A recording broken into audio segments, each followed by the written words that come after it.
June 1923, Weimar Germany. A loaf of bread costs 250 marks in the morning. By evening, that same loaf costs 400 marks. Everyone thinks this is a story about prices going up. It's not. Because while historians focus on wheelbarrows full of cash and 100 trillion mark notes, they miss what inflation was actually destroying. It wasn't the cost of bread. It was something far more fundamental, something that determines whether a society survives or collapses. And that same target is being hit right now, in America, in Europe, across the developed world. But nobody's talking about it. Because we've been trained to measure inflation the wrong way. We watch the CPI, track food prices, monitor gas costs, and we think that's what inflation attacks, the price of things. But that's just the symptom. The real target, the actual thing inflation destroys during a monetary crisis, is invisible on any price index. It doesn't show up in government statistics. It can't be measured in dollars or percentages. And yet, its destruction is what turns inflation from an economic problem into a civilizational threat. See, in Weimar Germany, it wasn't the high prices that broke society. People could adapt to expensive bread. They couldn't adapt to what inflation did to time itself, to the fundamental relationship between work and reward, between saving and security, between planning for tomorrow and surviving today. Inflation's real target is trust in the future, and once that's destroyed, everything else falls apart. Because when you can't trust that your savings will hold value tomorrow, you stop saving. When you can't trust that contracts will be honored at agreed-upon prices, you stop making long-term agreements. When you can't trust that your paycheck will buy the same amount next month, you stop planning. You stop investing in anything beyond immediate survival. And a society that can't plan for the future is a society that has no future. This is what's happening right now. Not in some distant developing nation, here, in the richest countries on earth. Where inflation has been running above target for years, where central banks have printed trillions, where the purchasing power of currency has been steadily, methodically destroyed. And the real damage, the actual target being hit, isn't showing up in your grocery bill. It's showing up in something far more dangerous, the complete breakdown of long-term thinking, the collapse of deferred gratification, the death of the future itself. So let me show you what inflation is actually attacking, and why this crisis is different from anything we've seen in generations. Because once you understand the real target, you'll see why no amount of Fed policy can fix this, why raising interest rates won't solve it, why lowering them makes it worse, and why we're already past the point of no return. Let me tell you about a phenomenon economists call high time preference. It sounds academic. It's not. It's the psychological shift that destroys civilizations. Here's what it means. In a stable monetary system, people have low time preference. They're willing to sacrifice today for a better tomorrow. They save money because they trust it will be worth something in the future. They invest in education because they believe the payoff will come years later. They build businesses, plant trees, raise children, all things that require believing the future will reward delayed gratification. This is what creates civilization, the willingness to invest in tomorrow. But inflation destroys that calculation. Because when your money loses value every day, saving becomes irrational. Why save $10,000 if it'll only buy $8,000 worth of goods next year? Why invest in a 5-year project if the returns will be paid in devalued currency? Why plan for retirement when the purchasing power of your savings is getting crushed? You don't. Instead, you develop high time preference. You spend now because holding money is a guaranteed loss. You consume immediately because waiting means your purchasing power evaporates. You stop thinking about next decade and start thinking about next week. And when an entire society shifts to high time preference, everything that requires long-term thinking collapses. Let me show you what this looks like in practice. In 2021, Americans' personal savings rate was around 7 to 8%. By 2023, it had dropped to 3.5%, the lowest in decades.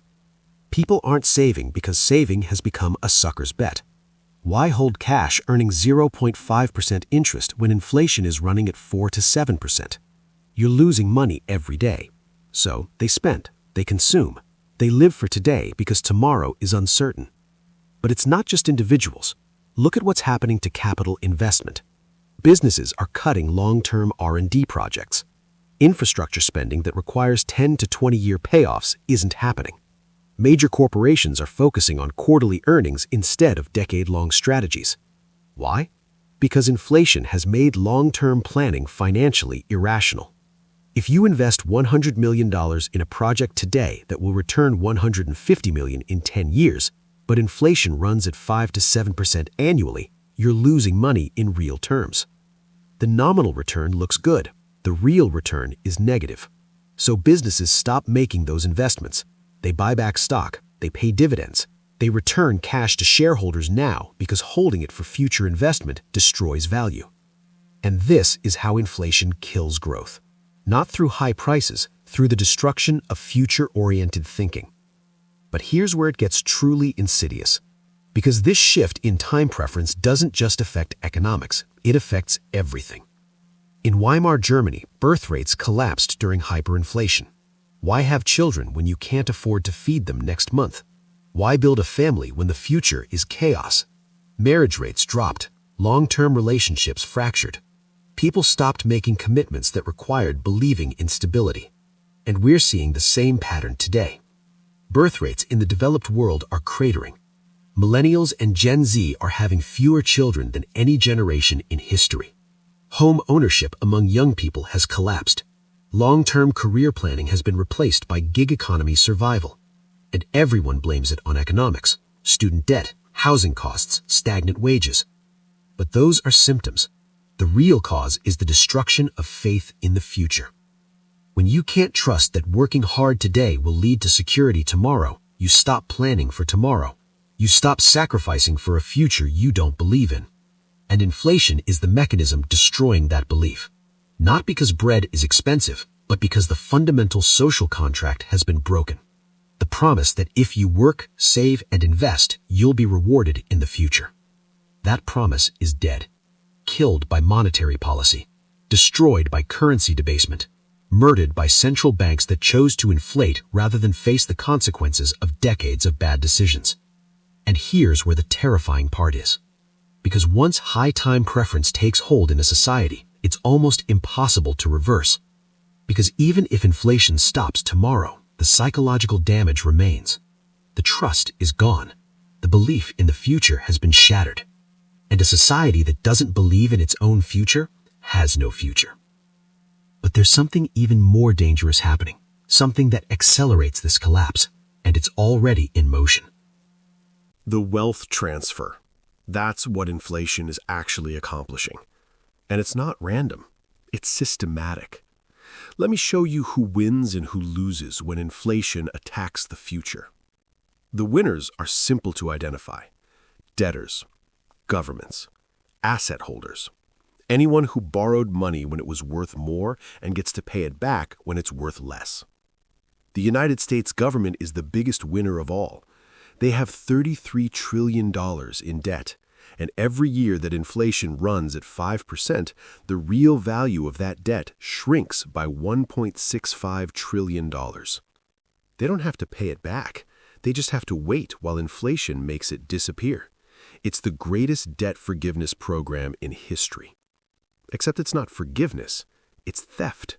Because the money doesn't just vanish.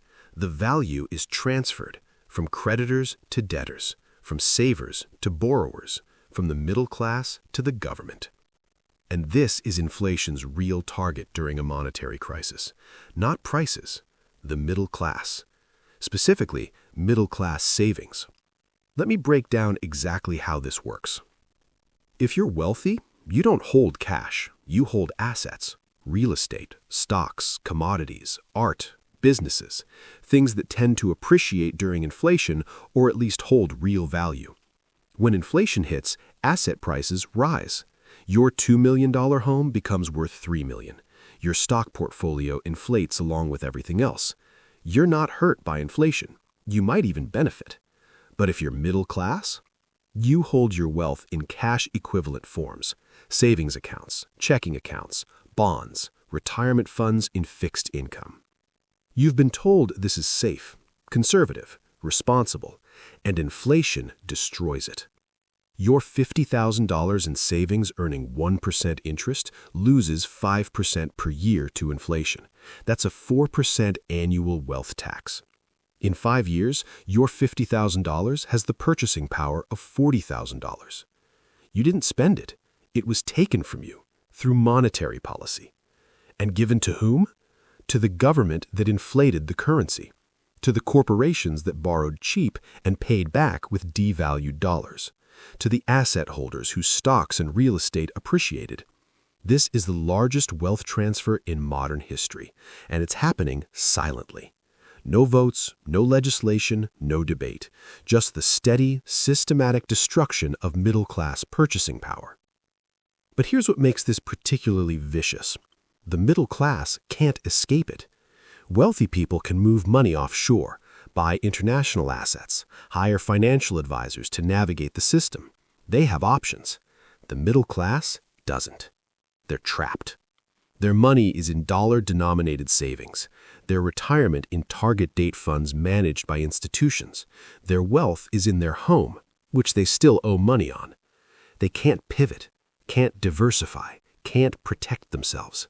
So they watch their purchasing power evaporate, watch their dreams of retirement fade, watch their children's future become less secure.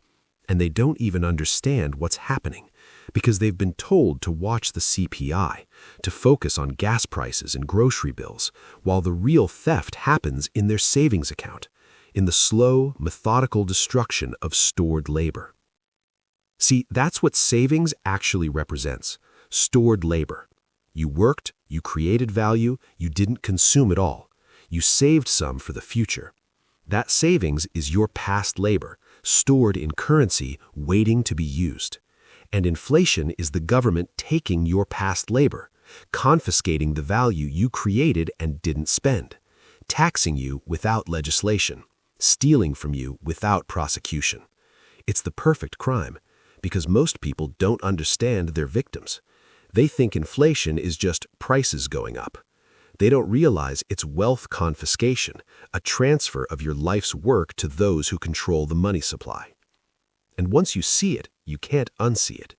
Every dollar that loses purchasing power is an hour of your life stolen.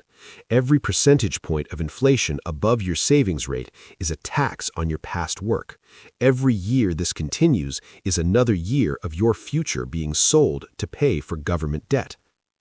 This is what inflation targets during a monetary crisis.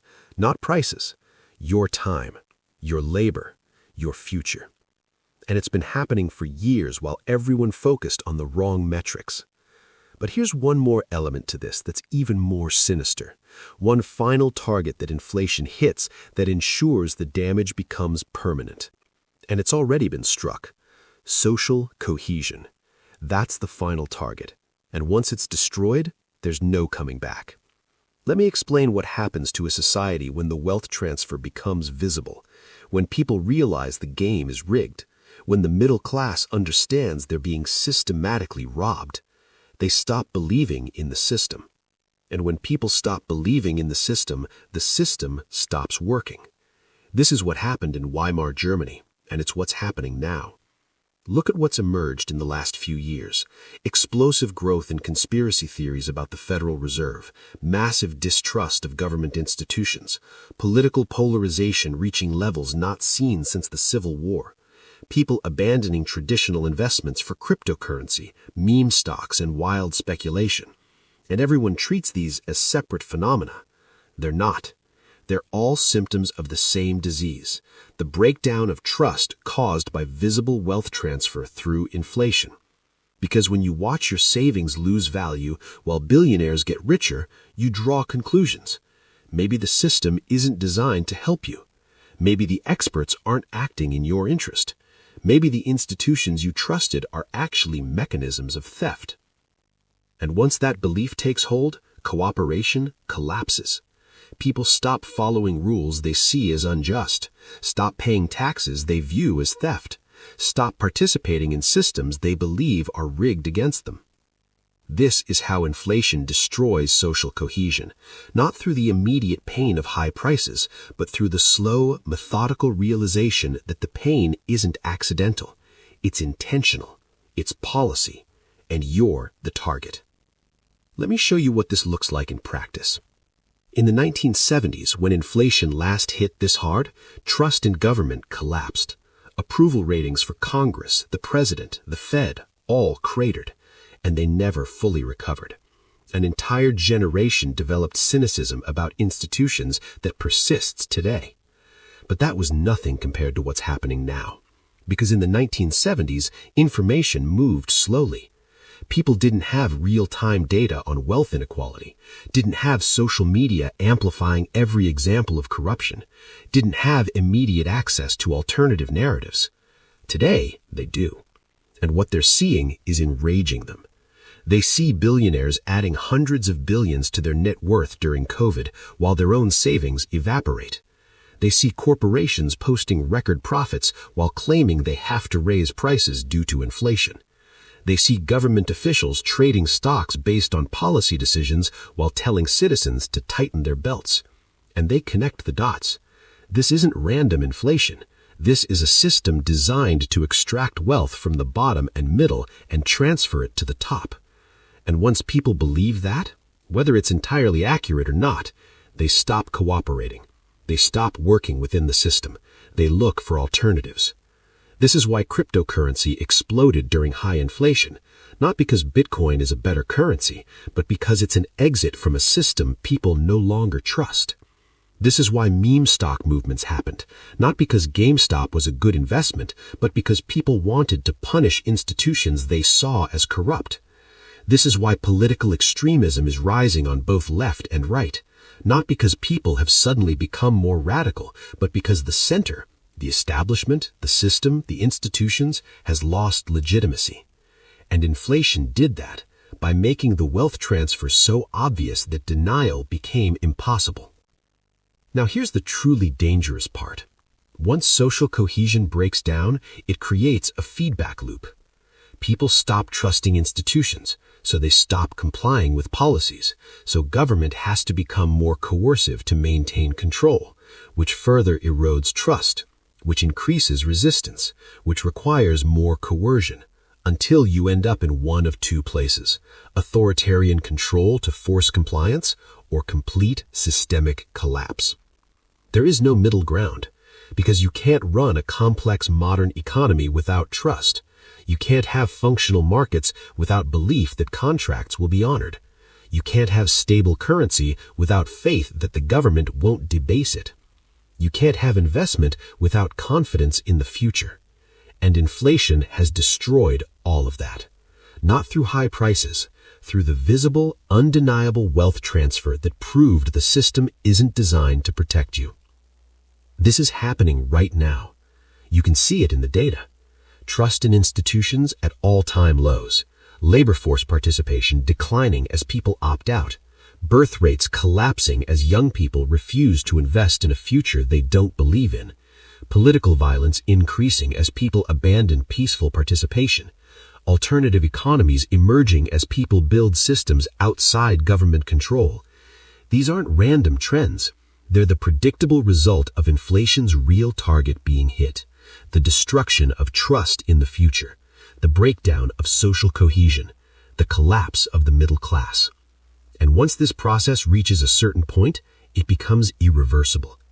Because even if inflation stops tomorrow, the damage is done. The trust is gone. The belief that the system works for everyone has been shattered. And a society that doesn't believe in itself can't sustain itself. So what happens next? That's the question everyone should be asking. Because we're not at the beginning of this crisis. We're in the middle. And the end game is closer than anyone wants to admit. So here's what happens when inflation completes its real mission. When trust in the future is gone. When the middle class has been hollowed out. When social cohesion has collapsed. You get a society that can't sustain complexity. Let me explain what that means. Modern civilization requires long-term cooperation between millions of strangers. Supply chains spanning continents, financial systems built on trust, infrastructure projects taking decades to complete, scientific research with no immediate payoff. All of this requires people to believe that investing in the future will be rewarded, that contracts will be honored, that currency will hold value, that the system is fundamentally fair. And inflation destroys every single one of those beliefs. So the complexity starts to unwind. Not all at once, gradually. Companies stop investing in long-term R&D and focus on quarterly profits. Infrastructure crumbles because nobody wants to fund 20-year projects. Education declines because why invest 4 years in a degree when the job market will be unrecognizable by graduation? Supply chains shorten because international cooperation requires trust. And bit by bit, the sophisticated, interconnected modern economy regresses towards something simpler, something more local, something that doesn't require trusting strangers or planning for decades. This is what happened in every major inflationary collapse in history. Rome didn't fall to barbarians because the army got weak. It fell because the complexity of empire became unsustainable after currency debasement destroyed the economic foundation. Weimar Germany didn't collapse because of high bread prices. It collapsed because hyperinflation destroyed the social trust necessary for democracy to function. And we're watching the same pattern unfold, in slow motion, but accelerating. Look at what's already happening. Deglobalization. Companies reshoring production not because it's cheaper, but because complex international supply chains are too fragile. The retreat from international cooperation. Countries hoarding resources, imposing export controls, turning inward. The decline of higher education. College enrollment dropping as young people question whether the investment will pay off. The breakdown of shared reality. People living in completely different information ecosystems because they no longer trust common sources. These aren't separate trends. They're all symptoms of complexity collapse. The simplification of a system that can no longer sustain itself. And here's the most important thing to understand. This isn't reversible through policy. You can't restore trust by promising to do better. You can't rebuild the middle class by tweaking tax rates. You can't fix social cohesion with better messaging, because the damage is structural, psychological, cultural.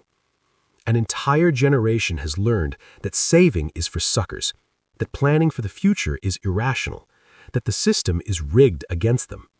You can't undo that lesson. Even if inflation dropped to 0 tomorrow, they wouldn't suddenly trust again.